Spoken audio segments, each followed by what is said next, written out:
Deus. Bênção demais, né? Quero chamar aqui meu irmão Júnior. Agradecer essa banda linda. Nos conduziu em louvor e adoração.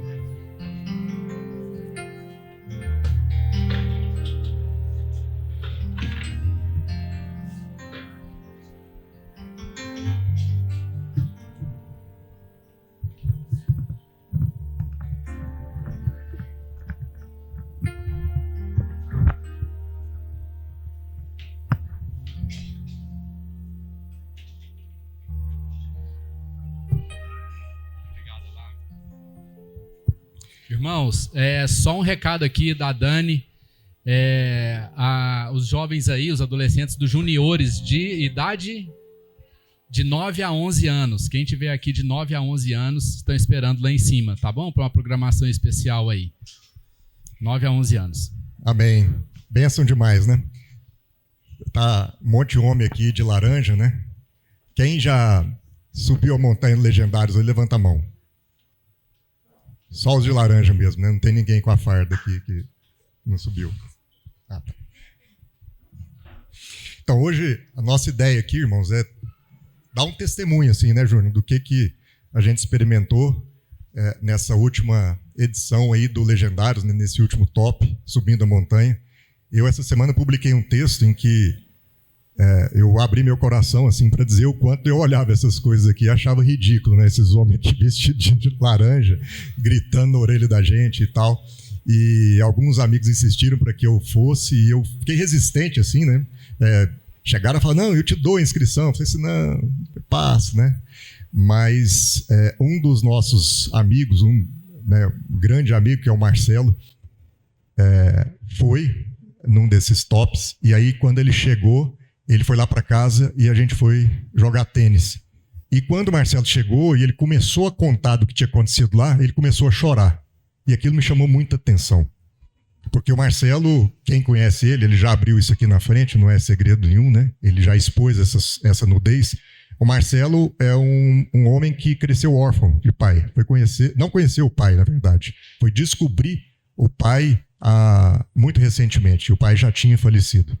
E a mãe tinha uma questão de esquizofrenia. Então, o Marcelo dizia pra gente, eu não sei dar amor porque eu não recebi amor.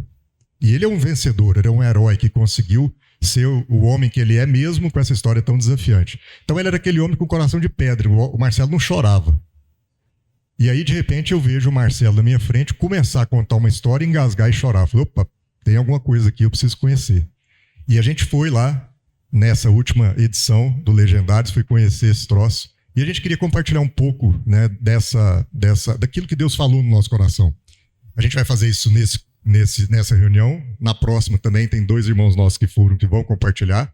E o que eu queria colocar é bem simples, assim. Eu, antes de ir no meu devocional, eu pedi a Deus em oração uma palavra. E Deus falou no meu coração, do nada, Zacarias 4. Aí eu abri o texto, e isso foi antes de eu ir, e ao ler o texto, tinha uma palavra naquele texto, montanha. Eu falei, uai, interessante, deve ter alguma coisa aqui. Eu li, meditei sobre aquilo, mas só agora, depois de ter participado e subido a montanha dos Legendários, eu consigo falar alguma coisa sobre aquele texto que Deus me deu antes da subida. Zacarias é um profeta ali, contemporâneo a Ageu, é aquele período pós-exílio, né, pós-babilônico ali dos israelitas. E naquele tempo o povo voltou para Jerusalém e tinha a missão de reconstruir o templo. E aí existia um governador chamado Zorobabel, que governava no tempo do domínio persa. E sob a liderança de Zorobabel e sobre a liderança espiritual de Zacarias, a missão daquele povo era iniciar a reconstrução do templo. E aí em Zacarias, no capítulo 4, a gente vai ler só alguns versos. No verso 1, okay? Se você quiser abrir, o Daniel vai colocar aqui, nova versão transformada, Gabriel. Daniel, em Zacarias, capítulo 4, verso 1, diz o seguinte: então o anjo que falava comigo voltou e me despertou, como se eu tivesse estado dormindo. O anjo me despertou como se eu tivesse estado dormindo. E aí, irmãos, eu creio que nós estamos vivendo esse tempo. A Juliana tem falado isso muito lá em casa, né? Ela vê esse movimento todo desse povo de laranja e tem dito isso. Talvez a gente esteja vivendo um avivamento espiritual no meio dos homens. Porque o que acontece é isso. Tem muito homem dormindo em pé. E eu me identificava com esse homem dormindo em pé e a gente não percebe. E aí, de repente, Zacarias diz que o anjo vem e desperta como se estivesse dormindo. Aí a gente às vezes está acordado para o trabalho, mas está dormindo para a esposa. A gente está acordado para o sucesso, mas está dormindo para os filhos, né? A gente está acordado para o mundo, mas está dormindo para o espírito, para os aspectos espirituais. E acordar não é abrir os olhos. Acordar é despertar a consciência. É a gente viver intencionalmente, sem distração, percebendo cada detalhe. Porque a gente vai vivendo e a gente não reconhece que a omissão nossa também fala nas nossas relações. Muitas vezes o nosso silêncio fere e a gente não percebe. E é esse o despertar que Zacarias está falando que eu queria trazer como analogia para a gente hoje, né? É entender que muitas vezes a gente vive uma vida em que a ausência de decisão essa que é responsabilidade do homem, também é uma decisão. Só que é uma péssima decisão. E às vezes a gente vai vendo as casas com um homem que não está posicionado como ele deveria. Ele está como se estivesse dormindo. E aí, o que Deus quer dizer para nós essa manhã, e o que falou para a gente lá na montanha é: homens, está na hora de acordar, despertar novamente a consciência. Porque Deus está nos chamando para reconstrução. Reconstrução, como chamou Zorobabel e Zacarias nesse texto, reconstrução do templo, mas nos nossos dias, reconstrução da nossa casa, do nosso relacionamento, da nossa família, da nossa sociedade. É o posicionamento dos homens nesse espírito de reconstrução, despertos novamente para as questões que vêm de Deus e que Deus coloca no nosso coração e que vai transformar a nossa nação a partir da transformação das nossas casas. E ele segue no verso 6, dizendo o seguinte, e é interessante que eu li isso tudo antes de subir a montanha, né? Mas olha o tanto que é poderosa essa palavra. Verso 6, então ele me disse, assim diz o Senhor a Zorobabel. Lembrando, Zorobabel aqui era o governador da Judéia naquele tempo e que estava responsável pela reconstrução do templo. E aí o Zacarias disse, o Zorobabel, o Senhor me diz o seguinte, não por força, nem por poder, mas pelo meu espírito, diz o Senhor dos Exércitos. E aí isso faz a gente pensar, né? Quantas vezes a gente quer reconstruir as coisas pelo nosso braço, né? A gente quer resolver o nosso lar, quer mudar o nosso lar no grito, quer resolver as questões com os nossos filhos pela imposição, quer resolver o nosso casamento pelo controle dessa relação. E aí Deus está dizendo para a gente, não é por força nem por poder, mas é pelo meu espírito. Porque a gente não vai mudar as nossas relações, a gente não vai mudar o nosso casamento, não vai mudar o nosso lar pelo grito. A gente vai fazer isso pelo clamor. A gente não vai mudar as nossas questões pelo controle, mas pela condução. Há uma diferença muito grande entre o homem controlar a sua família e conduzir a sua família. Não é pelo orgulho, mas pela nossa rendição. Não é pelo braço, mas pelos joelhos. E isso a gente pôde ver lá muito claramente. Os homens mais fortes daquela montanha eram os homens que se ajoelhavam. Os homens mais corajosos ali eram os homens que confessavam seus pecados. E os homens que tinham mais liderança naquele lugar eram os homens que serviam uns aos outros. E é essa postura que a gente desceu de lá. Um homem que não resolve tudo pelo braço, mas pelos joelhos, em oração. Um homem que resolve as coisas não pelo grito, mas pelo clamor a Deus. Um homem que resolve as coisas não pela força, mas pela autoridade. Pela liderança a partir do servir. E não pela liderança revestida de poder e de imposição. E o paradoxo que a gente vê é esse, né? O homem mais forte é o homem que se ajoelha. O mais corajoso é o que confessa pecado. E o que é mais líder é o que serve.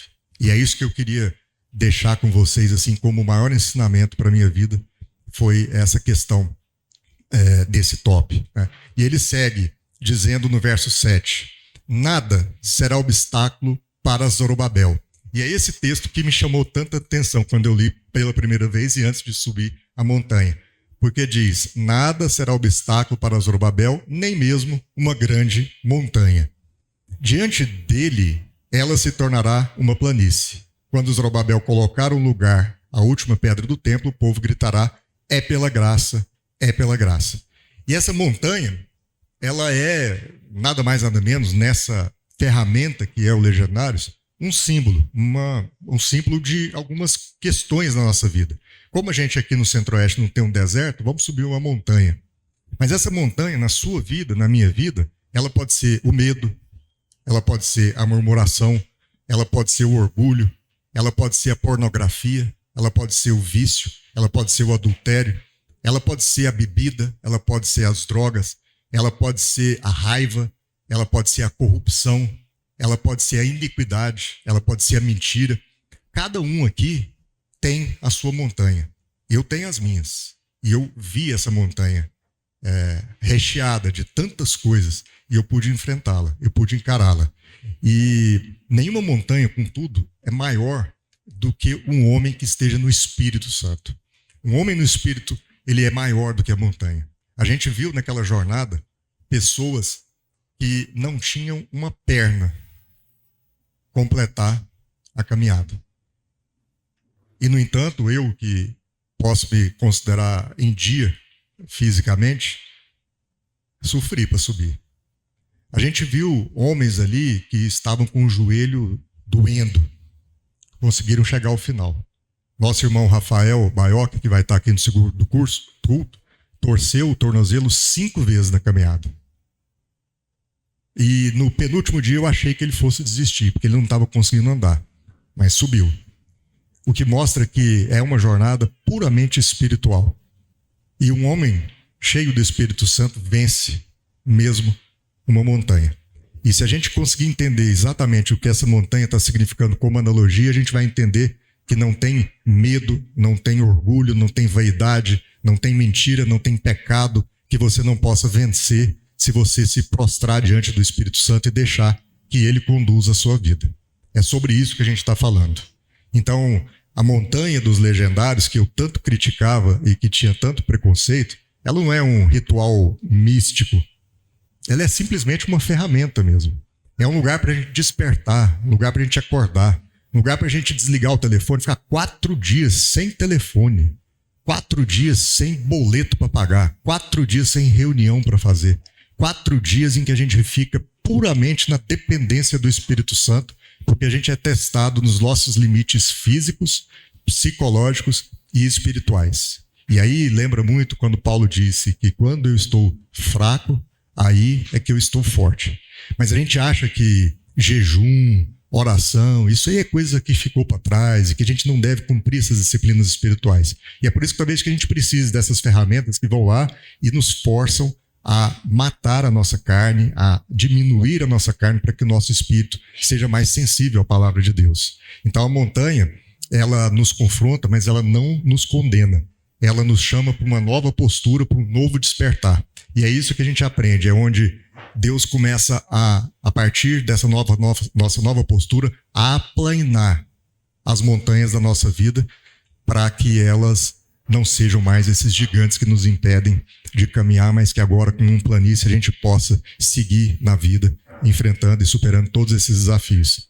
E aí ele conclui no verso 10, dizendo o seguinte: pois quem despreza o dia das pequenas coisas? Na nova versão transformada diz, não despreze os pequenos começos, os começos humildes, né? Pois o Senhor se alegra ao ver a obra começar, ao ver o prumo na mão de Zorobabel. Não despreze os pequenos começos. E esse foi um ponto assim, que Deus falou muito no meu coração, porque o maior risco que a gente tem ao voltar de uma experiência como essa é ficar frustrado porque a gente quer resolver tudo de uma vez só.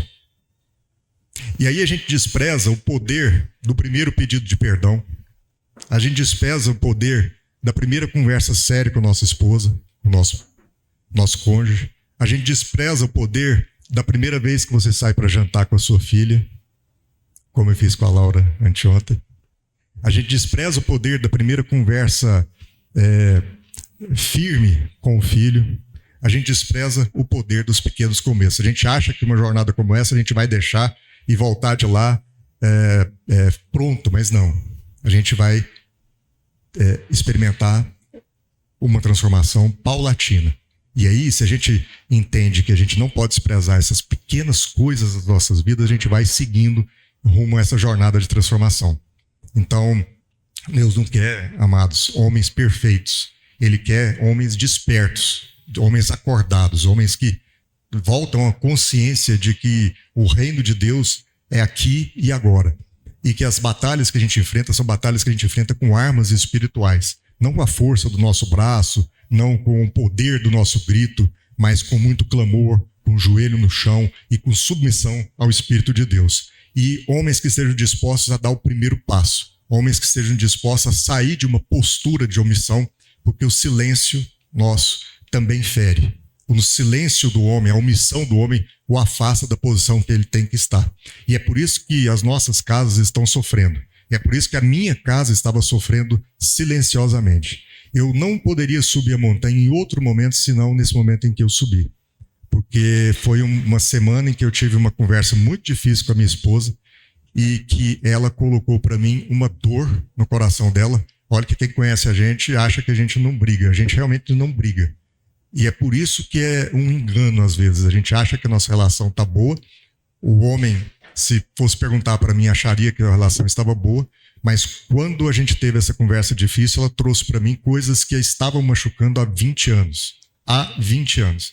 E parecia que ela nunca tinha dito isso para mim, porque eu estava dormindo. E, no entanto, a forma como isso veio e a relevância como isso veio me fez perceber que o meu silêncio estava ferindo a minha família.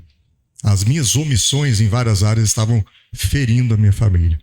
Então eu não poderia ter subido num outro momento, porque Deus precisou preparar no meu coração uma montanha, um deserto. Porque se eu subisse forte, se eu subisse sem nada para ser resolvido, talvez eu não tivesse recebido tanto. Mas é porque Deus nos amassou, que eu pude subir aquela montanha no ponto exato de ser tratado.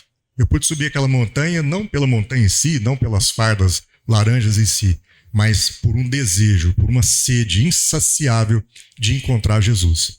E com vários anos de caminhada, estando aqui à frente, participando do conselho com os meus irmãos, talvez eu possa dizer que, enfim, eu tive um encontro com Deus.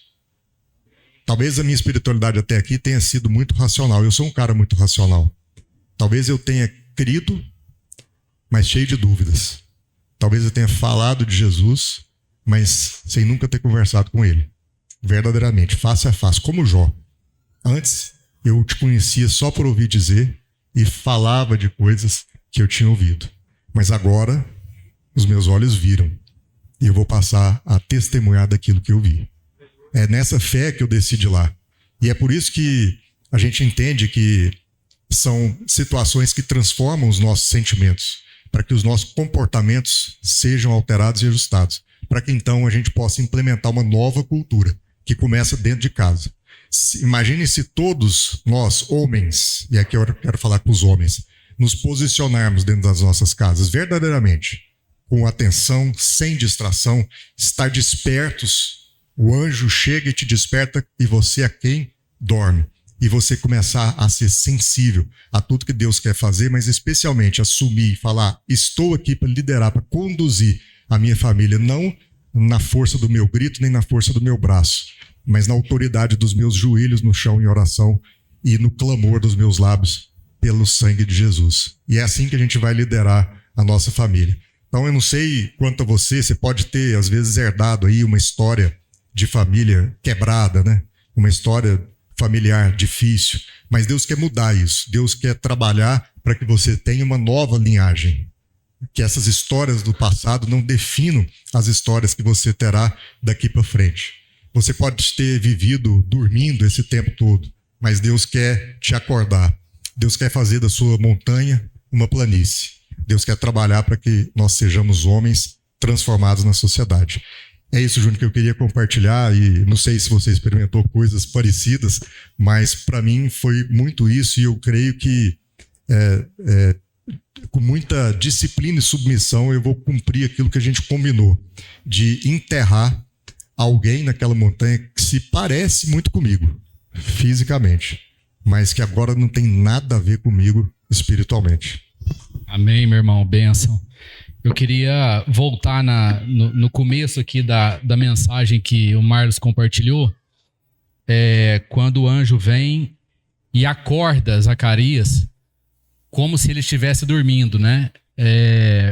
Foi basicamente essa palavra que Deus colocou no meu coração também para trazer aqui, porque o que Deus falou comigo é em relação a novos começos. A palavra de Deus fala muito sobre restituição, mas na verdade a plenitude do que a gente quer viver, do que Deus quer que a gente viva, é redenção. Porque é muito mais do que restituição. A restituição faz com que a gente olhe para trás, mas a redenção faz com que a gente olhe para frente, certos do que Deus tem ainda para acrescentar nas nossas vidas, que muitas vezes é totalmente diferente do que Ele já acrescentou para trás. Então, o nosso desafio é posicionar o farol para frente ao invés de ter que ficar posicionando o farol para trás. O desafio é abrir mão das referências anteriores e sentir que as águas estão nos levando porque nós ainda não temos referências, nós não temos mais as referências anteriores que tínhamos, mas vamos ter referências que Deus vai colocar na nossa vida. Então não existe sensação mais desconfortável do que estar sendo levado pelas águas sem ter o controle daquilo que está acontecendo, mas não existe também, por outro lado, fé mais bem posicionada de um homem e de uma mulher que se deixe levar pelas águas do Espírito. Amém?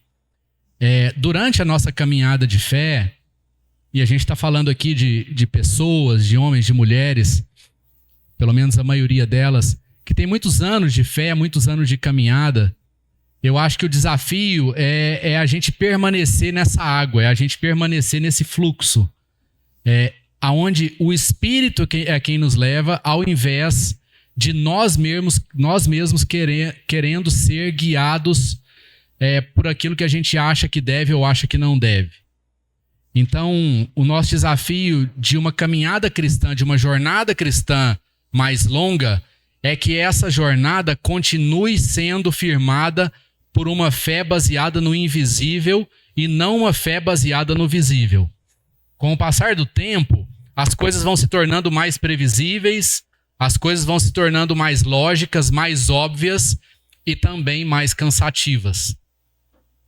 A nossa fé vai ficando mais racional, menos sobrenatural, e a gente vai aprendendo a fazer as leituras que a vida nos reserva, e a gente vai se conformando com isso.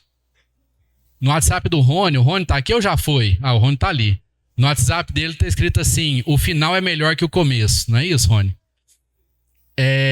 Isso é maravilhoso, mas é um desafiaço. É um desafio de vida. Porque a tendência, se nós não ficarmos atentos, é o final ser pior que o começo. É a gente dizer assim: nossa, que saudade de quando eu converti lá atrás. Que saudade daquele primeiro amor. Que saudade de quando eu pedi as coisas para Deus, como num passe de mágica as coisas aconteciam. Isso é sinal de que a gente quer mais a presença de Deus, mas é sinal também de uma fé que não amadureceu com o tempo. De uma fé que fica presa muitas vezes aos milagres e aos sinais de quando eram próprios de acontecerem. Quando, na verdade, Deus vai levando a gente durante a jornada, durante a caminhada, e o que Ele quer ver de nós é a perseverança, é a paciência, é a fé, mesmo quando aquilo não acontece. A palavra de Deus diz lá em Hebreus 11, quando está falando de fé, ela fala sobre os heróis da fé e ela diz assim: olha, praticamente todos esses morreram sem ver a promessa. Nós já paramos para pensar nisso? A Bíblia diz que aquilo que a gente semeia, a gente colhe. Isso é um princípio bíblico. Mas a palavra de Deus não diz quando é que isso vai colher. Quando isso vai ser colhido. Abraão foi um homem cuja palavra sobre a vida dele estava profetizada de que ele seria pai de muitos filhos. De que ele seria pai das nações. Abraão viu isso acontecer, amados? Não viu. Abraão foi um homem que viu muita coisa acontecer na vida dele, fez algumas trapalhadas, teve o filho da promessa chamado Isaac, se atrapalhou um pouco ali tendo Ismael com Agar, com a escrava. Depois veio o filho da promessa, Isaac. A partir de Isaac, ele tem Jacó. E a partir de Jacó, sim, aquilo se transforma numa nação capaz de abençoar toda a face da terra. Será que nós estamos preparados para não ver a promessa de Deus se cumprir? E ainda assim, isso não ser suficiente para abalar a nossa fé? Como é que a gente faz a leitura em relação ao nosso relacionamento com Deus? O nosso relacionamento com Deus é na proporção daquilo que Ele nos entrega? Ou é na proporção daquilo que Ele já nos deu? A nossa relação com Deus continua sendo como a relação entre nós carnais, entre marido e mulher, entre pai e filho, entre tio, sobrinho, entre amigos, de que a gente ainda mesmo brigando com a nossa carne, nós queremos colocar os nossos direitos em cima da mesa e reger uma discussão, um amplo debate em relação aos nossos direitos. E eu queria meditar com vocês brevemente numa palavra que está lá em Apocalipse, no capítulo 2.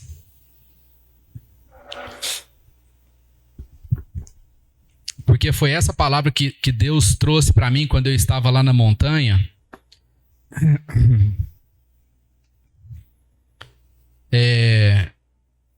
Apocalipse capítulo 2, versículo 1. Ao anjo da igreja de Éfeso escreva o seguinte: esta é a mensagem daquele que está segurando as 7 estrelas na mão direita e que anda no meio dos 7 candelabros de ouro. Eu sei o que vocês têm feito. Sei que trabalharam muito e aguentaram o sofrimento com paciência. Sei que vocês não podem suportar pessoas más e sei que puseram prova os que dizem que são apóstolos, mas não são. E assim vocês descobriram que eles são mentirosos. Vocês aguentaram a situação com paciência e sofreram por minha causa sem desanimarem. Porém, tenho uma coisa contra vocês, é que agora vocês não me amam como me amavam no princípio. Lembrem do quanto vocês caíram. Arrependam-se de seus pecados e façam o que faziam no princípio. Se não se arrependerem, eu virei e tirarei o candelabro de vocês do seu lugar. Mas vocês têm a seu favor isto: odeiam o que os nicolaítas fazem, como eu também odeio. Portanto, se vocês têm ouvido para ouvir, então ouçam o que o Espírito de Deus diz às igrejas. Aos que conseguirem a vitória, eu darei o direito de comerem da fruta da árvore da vida, que cresce no jardim de Deus. Nesses 3 dias que a gente ficou lá na montanha, a primeira coisa que aconteceu, e que eu acho que serve como testemunho, é que Deus, no primeiro momento que eu pisei lá, Deus me traiu. Deus me traiu em relação às expectativas que eu tinha, em relação aos pedidos que eu tinha feito para Ele. Falei: Deus, eu quero ir, mas eu quero ter um tempo só eu e você. Eu preciso de mais de um tempo, só eu e você. Eu vou estar com um monte de gente lá, mas eu não quero responsabilidade sobre ninguém, eu não quero ter que cuidar de ninguém, eu não quero ter que dar atenção para ninguém, porque eu preciso de mais te ouvir. E aí a primeira coisa que aconteceu foi exatamente o contrário. Deus me coloca numa situação lá em que eu me vejo responsável por mais 15 pessoas. Não só você, né? Não só eu, né? Eu acho que nós dois combinamos essa oração. Exatamente. E nós dois tivemos que segurar essa bandeira. Exatamente. Até me perguntaram, isso aí é propaganda política? Eu falei: não, esse é o número da minha família, viu, gente? Lá. Então começou daí, assim, Deus traindo as minhas expectativas, me lembrando de que algumas coisas não são opcionais. Amém, irmãos? Tem algumas coisas que a gente pede para Deus que Deus já respondeu, e Ele está respondendo assim: meu filho, isso não é opcional, porque isso faz parte do seu chamado. O dom de Deus é irrevogável. Não esconda do seu dom, né? É isso. É isso. E às vezes a gente quer se esconder. E um outro paradigma que eu tinha, eu falei, gente, eu tenho apanhado tanto da vida, a vida tem me dado um couro. Tá tão difícil que eu vou lá para apanhar mais 3 dias seguidos. Se o senhor quiser falar comigo, me dá 24 horas dormindo, me visita em sonho, faz de outro jeito.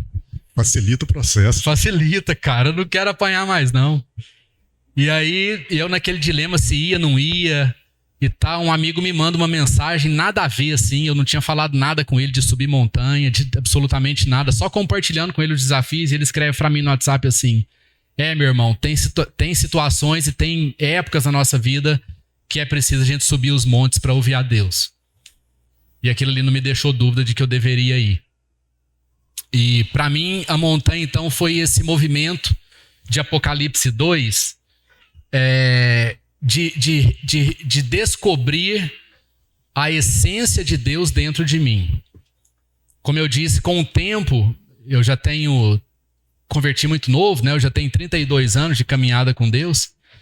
E com o tempo, as coisas vão ficando muito previsíveis, as coisas vão ficando muito racionais, muito reta, muito linear. A fé vai passando de uma base invisível para uma base visível. A gente vai ficando mais ou menos como Tomé ficou ali na experiência com Jesus, coloca minha mão nas suas cicatrizes para eu ter certeza que é o Senhor. A gente vai aglomerando situações e experiências, colocando essas experiências na frente do nosso relacionamento com Deus. A gente vai medindo a fé pelas coisas boas que acontecem e achando que quando a gente tem desafio, a nossa fé está falhando, né? Como se fosse uma relação causal, né? Exatamente, como se fosse uma questão de desempenho. E Deus não tem problema, amados, com aquilo que a gente faz. Deus tem problema com aquilo que a gente é. Então, em Apocalipse 2, aqui ele está dizendo assim: olha, eu conheço o trabalho de vocês, eu conheço o que vocês fazem, eu conheço as virtudes de vocês. Vocês são um povo zeloso na teologia, vocês não foram pelo caminho dos nicolaítas, que eram pessoas cristãs, mas que traziam uma série de fardo de uma teologia também judaica para uma teologia do cristianismo que sobrecarregava as pessoas. Então, o que o anjo está dizendo ali é assim: olha, eu conheço tudo que você tem feito, só que o seu coração está longe de mim. É como assim, o anjo não está dizendo que a gente se desviou, mas a gente poderia dizer que a gente se desviou do propósito. Eu creio que a gente não perde salvação, salvação não se perde, mas a gente pode perder o nosso propósito. A gente pode tomar decisões na nossa vida a partir de situações em que a gente começa a servir um propósito que não é o propósito de Deus para a nossa vida. Na chegada na igreja, no domingo, eles distribuíram as cartas, eu não posso contar, né? Mas agora já foi. Mas eu recebi uma carta. As cartas é porque a gente joga baralho lá, então aí as cartas Uno. Tem truco também mesmo. Eu recebi uma mensagem da Mel. Próximo. Mas eu vou ter que contar, deixa. Vai. Eu recebi uma carta da Mel, e nessa carta ela colocou o texto que foi no nosso convite de casamento. De 21 anos atrás. Há 21 anos atrás. E isso foi um resgate à essência, aquilo que Deus já estava ministrando comigo na montanha, dessa essência, dessa fé genuína, de uma fé que quer viver exclusivamente e nem 1 milímetro a mais ou nem 1 milímetro a menos do que aquilo que Deus tem para a nossa vida. E que um dia Deus colocou essa força no nosso coração e essa coragem no nosso coração para dizer assim: Deus, eu não quero apenas começar, mas como o Rony diz lá na mensagem dele, eu quero terminar bem. Eu quero ir até o fim. Eu quero seguir o seu legado, eu quero seguir o seu propósito. Em último lugar, o meu desejo. Em último lugar, a minha necessidade. Em último lugar, a minha vontade. Mas com o passar do tempo, amados, a gente vai substituindo essas coisas. E a nossa vontade, a gente faz a nossa vontade se assemelhar à vontade de Deus. A gente faz o nosso desejo ficar mais ou menos parecido com o desejo de Deus. Para dizer assim, eu posso fazer. Para dizer assim, é de Deus. Para dizer assim, eu testificou. A gente vai travestindo o nosso desejo de coisas boas, de coisas agradáveis. A gente vai simulando, a gente vai maquiando situações na vida da gente para parecerem vontade de Deus, sendo que, na verdade, a vontade é nossa, a obstinação é nossa, a obsessão é nossa. É a gente que não ainda, de fato, deu o braço a torcer e ouviu diretamente Deus falando conosco: não é isso que eu tenho para você. Então, o que Deus ministrou no meu coração durante esse tempo foi um resgate. E não sei quanto sabe, mas a cor laranja é a cor do resgate, né? Foram tempos de resgate, de redenção. Reconstrução. Deus, eu acho que é mais do que reconstrução, porque é Deus fazendo coisas novas. Porque a Bíblia diz que nós vamos andar em novidade de vida. Então Deus quer tirar todo o paradigma do passado e quer colocar em nós uma novidade de vida que ele ainda não tinha, que nós ainda não tínhamos percebido ele revelar na nossa vida. Então Deus quer tirar esse entulho do passado. E como Neemias chorou pela sua cidade, Deus naqueles dias ali fez com que eu pudesse chorar pela minha vida e chorar por aquilo que a minha vida representa. Porque a minha vida representa a minha família, a minha vida representa a igreja, a minha vida representa os meus amigos. Todos nós aqui temos um grau de afetação e um grau de responsabilidade sobre pessoas. Naquela montanha Deus me visitou e disse assim, e conversou comigo, e eu pude perceber quantas pessoas sofreram por causa de mim. E isso não veio como culpa, mas veio como responsabilidade, como privilégio daquelas pessoas estarem comigo. E agora eu tenho uma nova chance, eu tenho um novo começo. E aí vem de novo Zacarias: não despreze os novos começos, os pequenos começos. Eu tenho um pequeno começo a partir de hoje, para fazer uma nova história com a minha família, com a igreja, com a minha empresa, com as pessoas que trabalham comigo, com os meus amigos, com os meus parentes. Então até aonde nós vamos nessa historinha com Deus, de tentar fazer com que o nosso desejo se pareça com vontade de Deus? Suba o monte de Deus, meu irmão. Amém. Eu cheguei lá em casa e estava lá Êxodo 24:12, né? A Helena, minha menina de 11 anos, fez um cartaz assim, uma montanha, parecia o Everest. Falei, ô Jesus. Falei, o Gilvan viu. Ainda bem que não foi daquele tamanho. Ainda bem que não foi daquele tamanho, nossa. Ainda bem.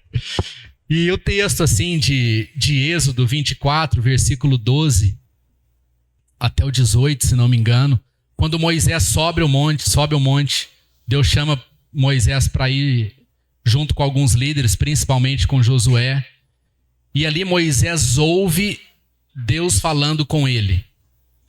O monte significa muita coisa na nossa vida. O paradigma do monte no Velho Testamento significa isso: Deus falar com a pessoa. Agora existe uma outra revelação do monte na vida do cristão. O Sinai é o do Antigo Testamento e Sião é o monte do Novo Testamento. O Sião é o monte aonde Deus ordena a bênção, não para mim, mas é o sinal, é o monte aonde Deus ordena a bênção para nós. Amém?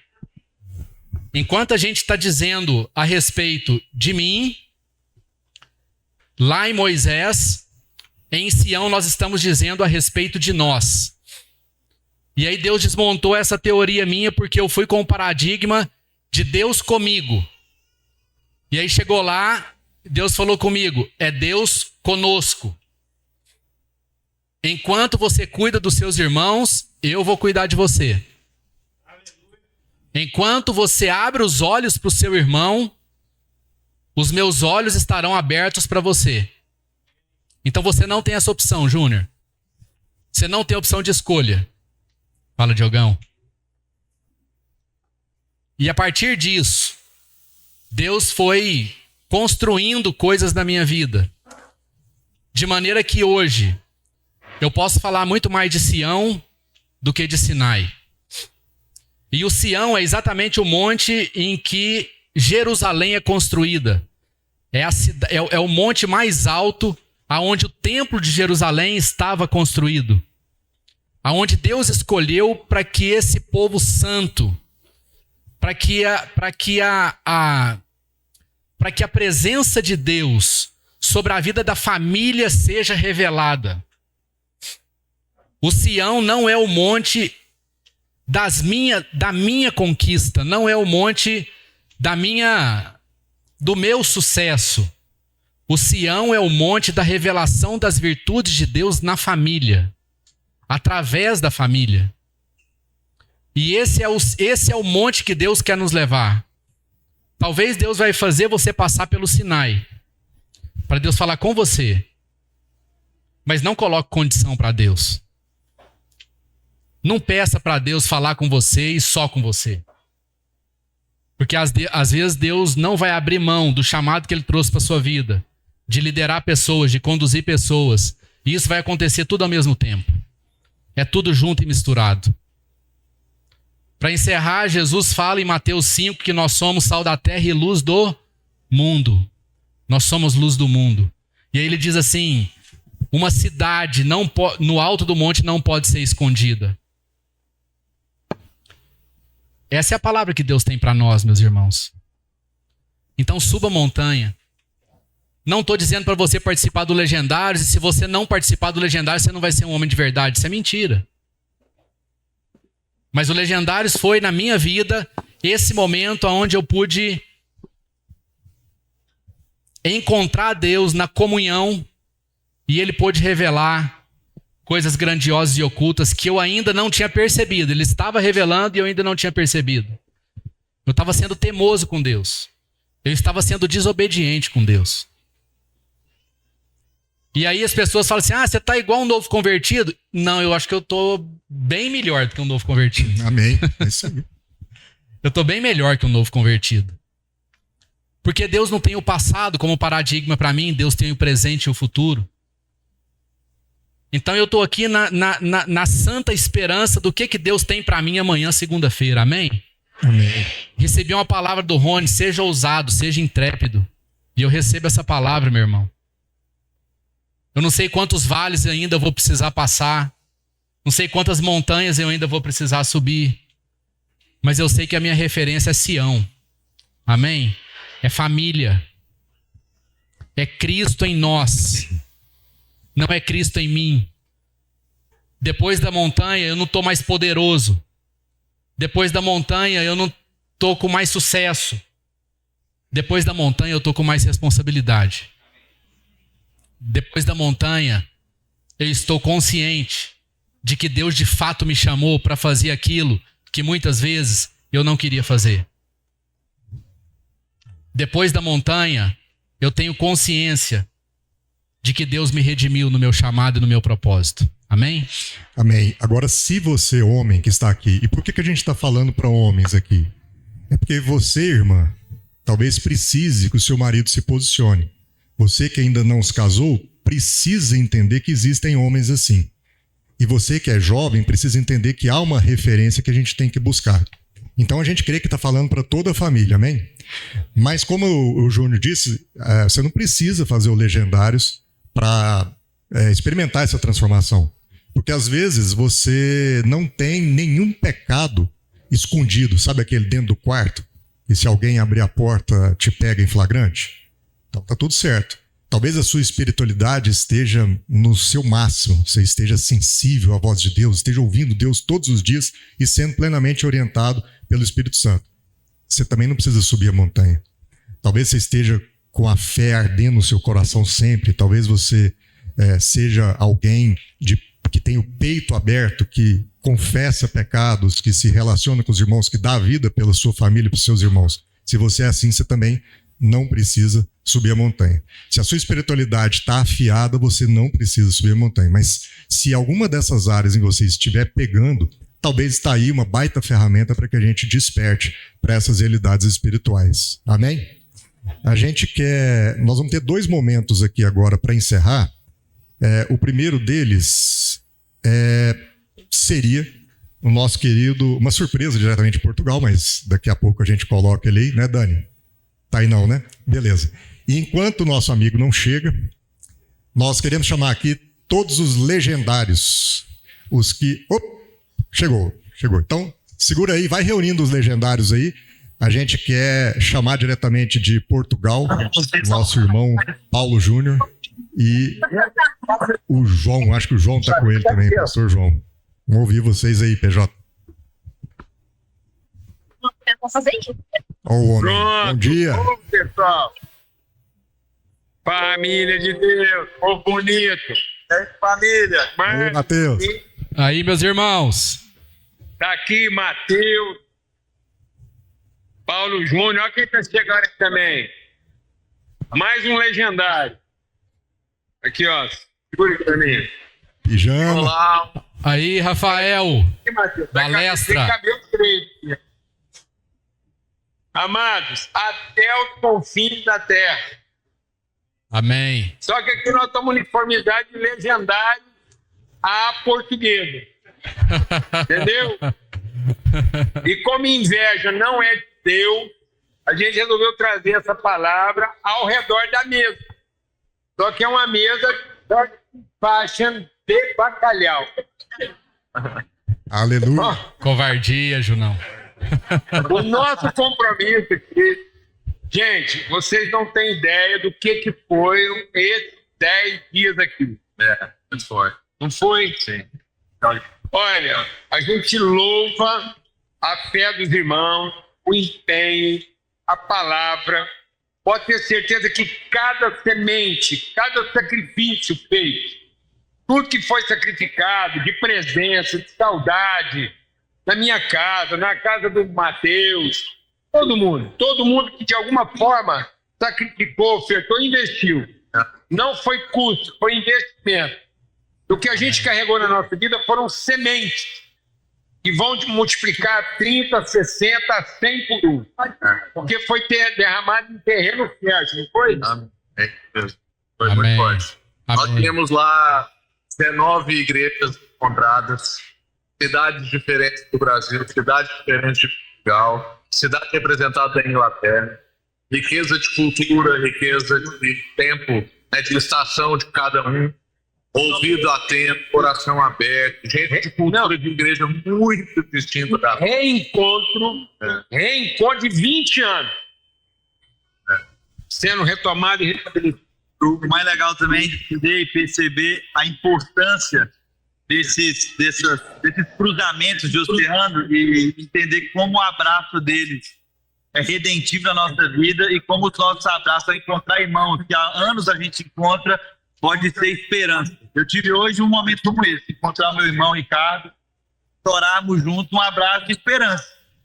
E é olhar para a nossa comunidade e ver como igreja, como nós somos igreja de um jeito que é esperança para uma nação, né? Encontrar irmãos da Inglaterra, ver gente que está cruzando com a gente há muitos anos e olhar para aqui e falar, eu não sabia, mas eu precisava disso aqui, né?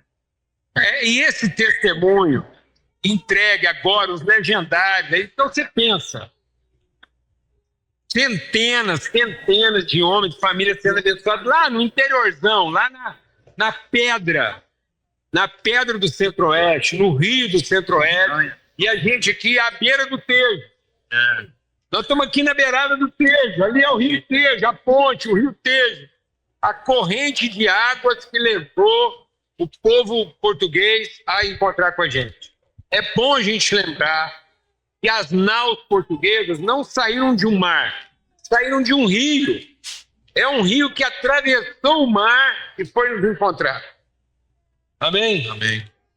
É um movimento, e essa congregação não pode reter o movimento. Nós seremos sempre, essa congregação será sempre desafiada ao movimento.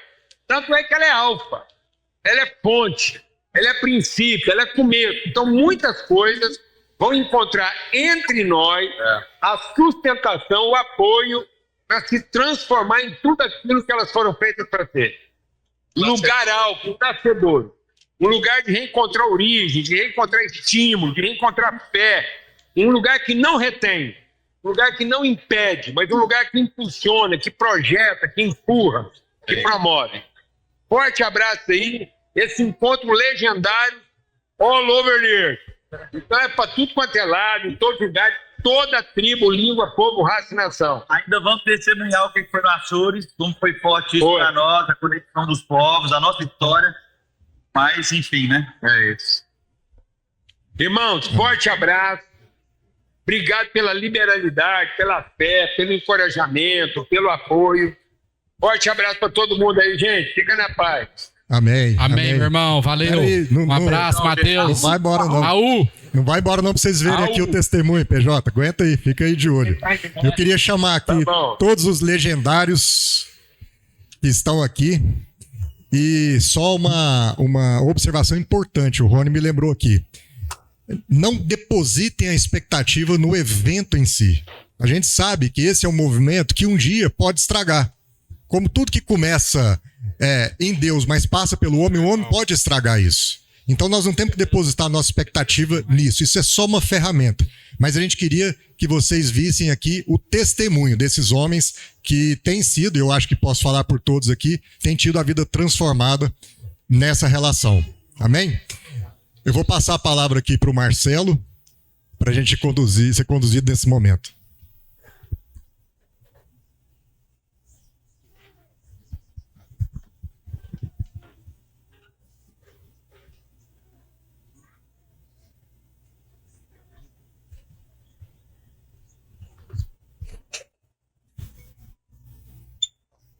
Bom dia, irmãos. Bom dia, homens. Bom dia. Bom demais estar aqui. Vocês devem estar, para quem não participou e não está entendendo muita coisa, deve estar olhando para esses trabalhadores da Comurg aqui. Mas que trem ridículo é esse, né? Mas eu fiz uma pergunta ontem e eu tenho feito essa pergunta de forma recorrente. Se você tivesse 24 horas, se os médicos te diagnosticassem, você tem só 24 horas ainda para terminar a sua vida, por onde você iria? Quem que você escolheria para passar essas 24 horas? Como você estaria nessas últimas 24 horas? Pensou aí? Alguém aí? Onde você estaria? Onde? Com quem? Com quem? Com família? Com quem você estaria? Sua esposa? Com quem? Família. Com quem que você estaria? 100%, é unânime, estaria para a família. A gente não iria lá para ver como é que está a conta do banco, não ia confirmar uma agenda de trabalho, é unânime isso. É impressionante como a resposta é unânime. Então, se for para ser ridículo, para salvar a família da gente, a casa da gente, está disposto para isso. Sem ter que explicar muita coisa. Amém? Então eu queria chamar aqui para a gente poder, e melhor do que a gente falar sobre a nossa transformação, é quem mais convive com a gente poder falar e testemunhar sobre isso, são as mulheres, né? Minha esposa ainda não chegou, mas ela vai estar aqui para poder validar, que eu tô menos pior do que era antes da montanha.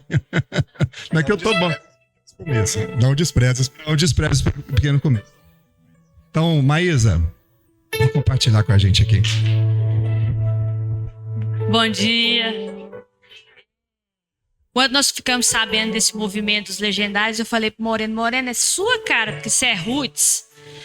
Esse negócio de acampar, de ir pra mato, eu fiquei tão feliz. Eu falei, amor, gasta tudo aquilo que você gosta de ficar animado com esses homens e me leva para um hotel para eu passear. Então foi essa a ideia que a gente teve, né? E aí ele conseguiu fazer a inscrição e foi, e eu até brinquei com ele quando ele saiu de casa. Eu falei, amor, vai lá, que a gente tem essa conversa fofa. Vai lá, você é meu São Jorge, mata o dragão, traz que eu cozinho, né? E aí ele foi todo feliz. E eu despedi do marido bom. Eu não despedi do marido ruim, né? E esse tempo que a gente estava lá, a única preocupação que eu tinha é que estava chovendo muito e eu sabia que ele tinha que enfrentar umas montanhas maiores. Aqui na segunda-feira eu orava, Senhor, dar força pro meu marido, saúde para ele suportar. Que esse homem chega aqui saudável, porque o negócio aqui vai pegar na segunda-feira, né? Nós recebemos um diagnóstico complicado da minha sogra e alguns desafios da empresa. E é só a minha única oração, Senhor, dá força pro Natanael. E o Natanael chegou na segunda-feira, no domingo à noite. E eu achei assim, já achei que ele chegou diferente, né? Ele chegou, porque convive com meu marido, sabe que ele não é assim a pessoa mais de conversa, não, você tá entendendo? E eu, inclusive, casei com ele por isso. Eu levei 8 meses para convencer ele que eu era a mulher da vida dele. Porque ele é de pouca conversa. E ele chegou segurando o olho assim e querendo conversar, né? Falar do que Deus tinha falado com ele. Nós jantamos em família, né? E aquilo foi muito bom. E nós estamos fazendo no próximo mês 21 anos juntos. Nós vamos fazer 19 de casado e 21 anos juntos. Metade da minha vida, né? Então eu comecei a namorar o Natanael no dia do meu aniversário de 21 anos. E é isso. A gente está falando aqui de um casamento onde nós dois éramos praticamente primeiros namorados um do outro. Então, o Natanael é o único amor meu correspondido. Quando eu arrumei um que gostava de mim, eu falei, agora eu vou casar com você. Então, e a gente estava nessa caminhada junto, mas eu tinha sempre alguns desafios com ele. Como ele é de pouca conversa, eu tinha sempre que estar puxando. E o Natanael não gostava, além de não gostar de conversar, ele não gostava de ter conversas difíceis. Então, a gente foi levando o casamento primeiro, né, apaixonado demais. Levando, falei, aguento. Eu aguento, tá bom, amor, vamos conversar? Não quero conversar, então tá bom. Então a gente foi passando. Há 5 anos atrás nós tivemos um desgaste muito grande no nosso casamento. E eu falei com ele, ó, deixa eu te falar, eu gosto demais de você é lindo e ele é bonito. Eu gosto de acordar do seu lado, mas desse jeito aqui eu não dou conta mais. Tá muito difícil pra mim. E nós tivemos que chamar, inclusive, outras pessoas para participarem da conversa, porque estava muito complicado para mim, porque não tinha conversa nenhuma. E desse tempo para cá, eu já notei uma mudança muito grande. Eu já conseguia ter conversas, ainda que as conversas fossem desconfortáveis. Mas era sempre da minha parte que eu tinha que estar gerando uma demanda. E quando ele vinha conversar comigo, ele não costumava ser muito fofo, não. Então, assim. E eu, em nome desse casamento, de tudo, tá bom, então me submeto. Então a gente foi se acostumando e a gente estava vivendo um bom casamento nesse momento. Mas a gente tem que entender que muitas vezes o bom é inimigo do ótimo, do pleno. E quando ele chegou, ele quis ter umas conversas comigo retroativas de 21 anos. E eu tive um misto de alegria e de dor. Nos dias eu até falei assim, ninguém nem podia olhar para mim, que estava difícil para mim. Porque é difícil, pessoal. É difícil, vocês homens, vocês não saberem ter conversas difíceis com as esposas. Em nome do amor, a gente aguenta muita coisa. Mas a gente precisa de ter essas coisas, essas conversas profundas e conhecer profundamente. Porque eu era capaz de mostrar 100% quem eu era para ele. Mas eu estava tendo sempre essa dificuldade de ter o Natanael 100%. Então, quando ele conseguiu entregar esse 100% para mim, foi muito importante para mim, foi libertador para mim. E ao mesmo tempo foi extremamente difícil. Não foi fácil, eu achei muito difícil. Sexta-feira, se você encontrasse comigo, você pensava que estava encontrando só com o fundo do pacote de bolacha. Mas eu falei com ele, falei, amor, ainda bem, antes tarde do que nunca. E mais, quando a gente foi conversar, uma coisa que o Júnior falou aqui, o Juninho falou, que eu consegui receber do Natanael, engraçado que ele é roots, meu marido é bruto, rústico e sistemático. Mas ele voltou com uma doçura e com uma sensibilidade que eu não conhecia. É novo pra mim. Eu falei pra ele, amor, eu sabia que tava aí, mas eu não via. Então é isso, sabe? Se você tá vivendo um casamento que você acha que tá bom, porque você engole umas coisas, a sua esposa engole outras, eu quero te dizer que tem como ter um casamento melhor. O Natanael ter subido essa montanha, ter encontrado esses homens, ter encontrado com Deus, deu para nós uma possibilidade de viver um casamento excelente. Não tem como viver um casamento excelente se a gente ainda está vestido para o nosso marido, se a gente ainda está vestido para nossa esposa. É preciso tirar, é preciso despir completamente, senão a gente não consegue viver essa plenitude. Muito obrigada, amor.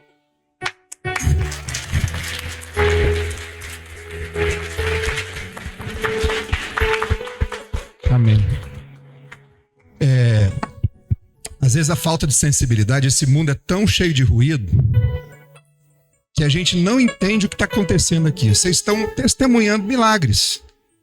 Que às vezes a gente espera um cego enxergar, um paralítico sair de uma cadeira de roda. Isso aqui é milagre, gente. Isso aqui é milagre real passando em frente a vocês aqui. E essa foi a minha segunda montanha. E quando a gente está lá no meio daquela loucura, porque o trem é doido, e a gente não vai aqui, é a mesma coisa fazer um spoiler de um filme.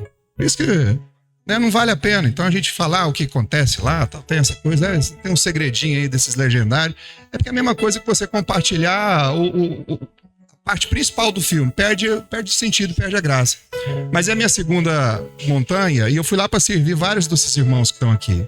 Diogo, Marlos, Júnior, Cauê, Mazin, Jefinho, porque a vida só faz sentido quando a gente deixa de olhar pra gente. Jó teve a sorte dele restaurada quando ele parou para orar para si próprio, para orar e cuidar dos seus irmãos.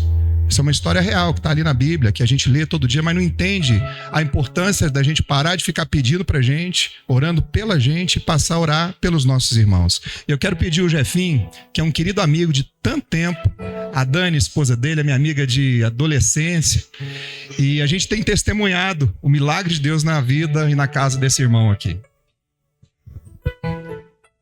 Bom dia, gente. Isso aqui para mim realmente é uma novidade. Eu nunca achei que eu ia estar... Desculpa, eu sou meio chorão mesmo, mas vamos tentar. Eu nunca achei que eu ia estar nessa posição aqui, porque eu nunca abri meu coração para Deus. E de um tempo para cá, eu estou no meu terceiro e último casamento. Não pretendo mais passar por isso, mais nunca na minha vida. Fui entender depois de velho que o culpado dos outros dois, tudo fui eu. Responsabilidade minha. Tá? Então por isso eu falo que hoje é o último que o meu, porque eu não passo por isso mais.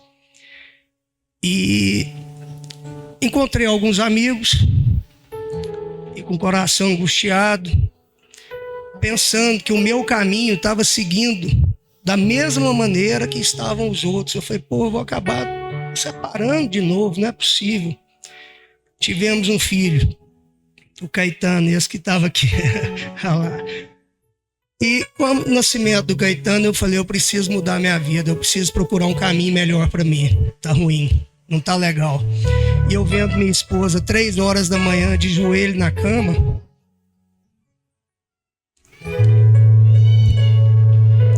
e eu achando aquilo uma babaquice. Virava pro lado e falava, não tô acreditando que ela tá fazendo isso 3 horas da manhã, me acordando ainda. Era ruim. Só que eu fui ver que o errado estava sendo eu. E resolvi abrir meu coração para Jesus. Resolvi abrir meu coração. Agradeço muito ao meu amigo Igor Seba, ao meu amigo Marcelo Albuquerque, ao meu companheiro, que eu não estou vendo ele aqui, meu companheiro de caminhada, Tininho Loyola, que subimos a montanha junto. E o Igor me mostrou o Legendários. E um dia ele falou para mim, a gente falando de negócio ali na 136, ele falou para mim, ele falou, Jefinho, você está de coração aberto, você está na hora. Eu falei, então, amigo, me ajuda, eu quero uma vaga para o Legendários, eu quero participar, eu quero subir a montanha. Isso o Igor ficou tentando, eu falei com mais de 12 pastores tentando minha vaga, porque realmente é muito difícil conseguir. Falei com o Marcelo também ajudando, até que o doutor Paulo Marcelo, que é um nutrólogo, amigo nosso, conseguiu minha vaga. E ele me ligou e falou, Jefinho, você quer mesmo subir a montanha? Você está pronto? Eu falei, tô, doutor Paulo, pode arrumar a vaga para mim. E ele me arrumou a vaga e eu subi a montanha. Eu nunca senti nada na minha vida tão maravilhoso. Igual um dia de madrugada, num culto, uma fogueira linda. Você, quem não foi homens, quem não foi no monte, por favor, não perca essa oportunidade. Não tem nada tão transformador assim na vida. Eu sou prova viva disso. Não tem nada tão transformador na vida da gente como essa montanha. E eu, de lá, já comecei a sentir alguma coisa. Comecei a sentir uma melhora. Quando eu entrei na minha casa, que eu cheguei da montanha, que eu entrei na minha casa, parece que era a primeira vez que eu estava entrando na minha casa. Parece que eu estava leve. Eu estava diferente. E assim, o melhor de tudo, Deus não falou comigo lá. E eu fiquei sentido com isso. Porque todo mundo fala, Deus fala, Deus... Mas Deus não falou comigo lá. Cheguei em Goiânia, fui para casa. Na segunda, normal, na terça, comecei a passar muito mal. Quarta e quinta, muito mal, mas muito mal. Febre alta, ruim, não dava com muita dor no corpo. Dengue. Vou lá olhar, pô, eu tô com dengue. Falei, nossa, ganhei uma dengue na montanha. Não, turma. Eu fui pra montanha com dengue. Minha dengue está no final, acabando já. Eu subi a montanha com dengue. Agora, como que eu fiz isso? Vocês me desculpem, eu não sei explicar. Falei com médicos, amigos meus, aí um até brincou, falou, Jefinho, eu sou médico, eu não sou Deus, não. Tá? Então, eu só tenho mesmo a agradecer por essa transformação na minha vida, agradecer minha esposa, que sem ela realmente eu não estaria aqui, aos meus amigos que me ajudaram muito, e quero pedir de coração, pastor, se eu puder ser abraçado por essa casa, eu quero ser um servo daqui. Obrigado a todos.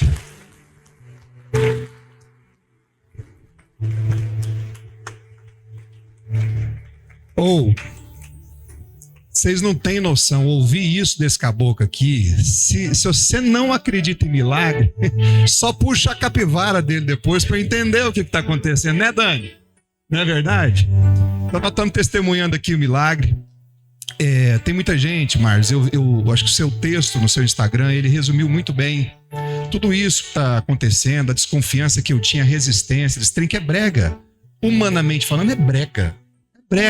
E eu fiz essa analogia da Comurg sem desmerecer nossos heróis que fazem a limpeza urbana aqui na nossa cidade, mas é sobre isso. É sobre limpar a merda, desculpe a expressão, mas para falar rasgado, que nós mesmos produzimos nas próprias casas e na sociedade, que a gente tanto reclama, mas a gente fica ali na condição de coadjuvante, só reclamando, apontando o dedo, não vai lá arregaça a mão, vai lá resolver os problemas, as broncas que a gente está causando na sociedade.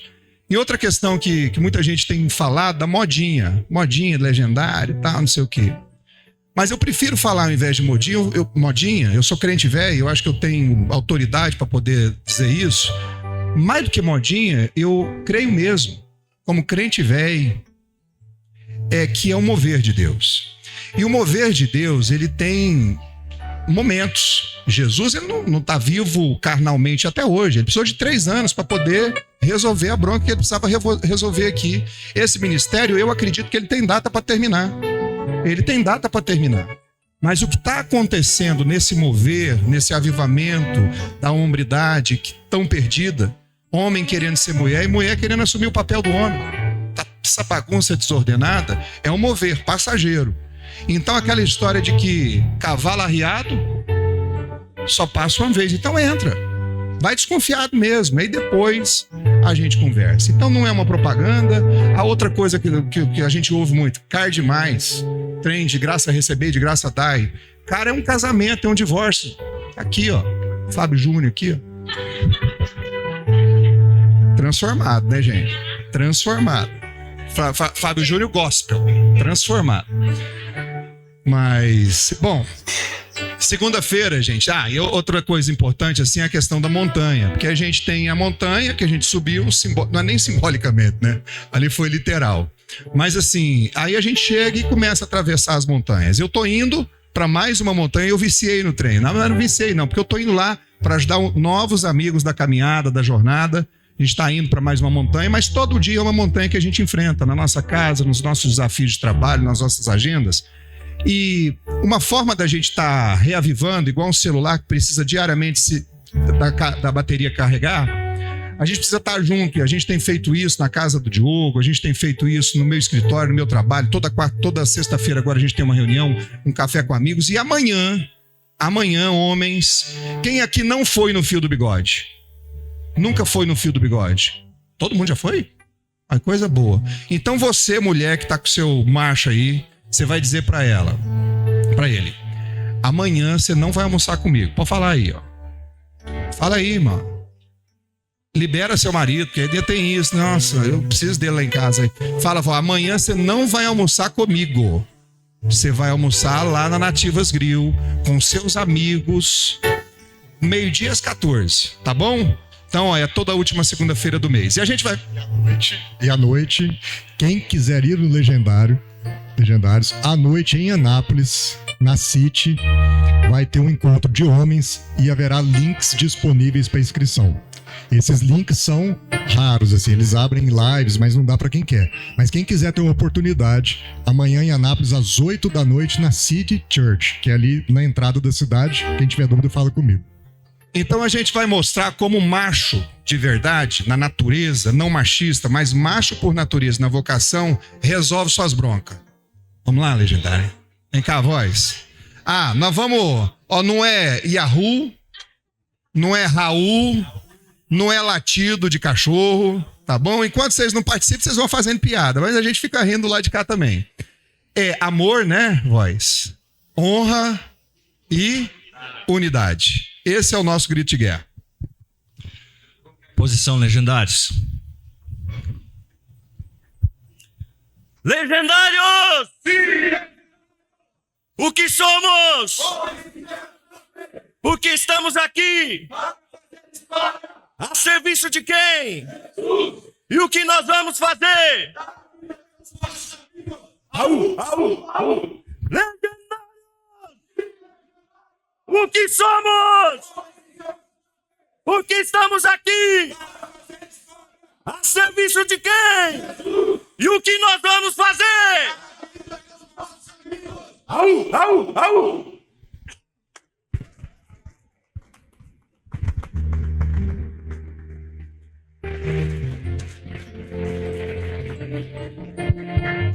Amém, graças a Deus. Fique de pé.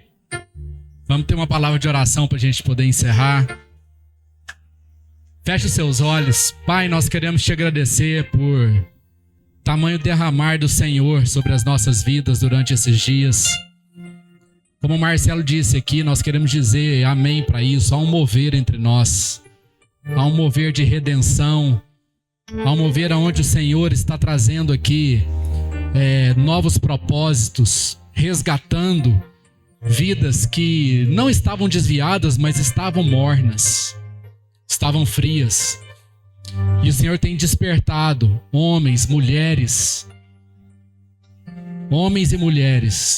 que querem fazer história, que não se negam ao seu chamado e ao seu propósito, mas pelo contrário, com coragem, enfrentam as montanhas do dia a dia,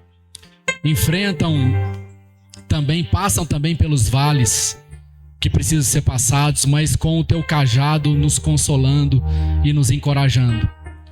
Por isso, Deus, o Senhor deu aqui a montanha a cada um de nós, e que essa montanha seja Sião na nossa vida, que essa montanha aponte para um propósito, que essa montanha seja, ó Deus, o lugar onde a nossa cidade seja estabelecida, como luz do mundo, como sal da terra.